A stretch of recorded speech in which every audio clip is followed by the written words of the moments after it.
Well, oil prices are spiking again today despite the release of emergency reserves by the International Energy Agency. Brent crude is now above the crucial mark of $100 a barrel on global markets today. That is about 8% higher.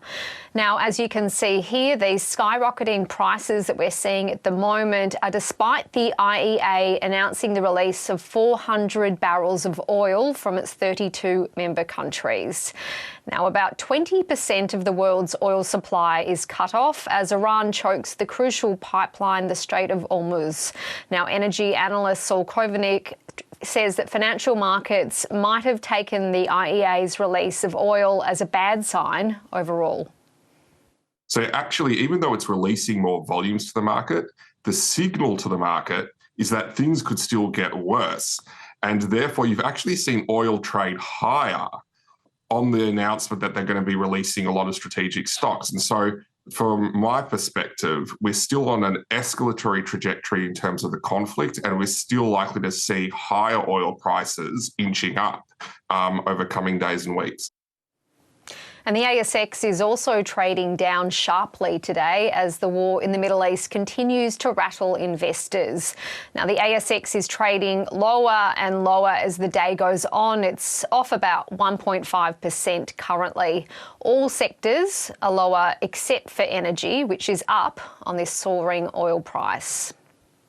And other Asian markets are also down today, with Japan off even more than the ASX, as you can see there, and Chinese markets are also trading lower. Wall Street also traded mostly lower overnight, with the Dow off about 0.6%, while the tech index, the Nasdaq, did actually make a very slight gain. And the Australian dollar is up above 71 US cents, and our dollar actually hit a yearly high overnight. And our dollar is going up in value as the chance of higher interest rates here in Australia is rising. Economists at all of the four major banks are now forecasting a rate hike next week when the RBA meets to discuss the cash rate. And there's also many tipping another rate hike to follow in May.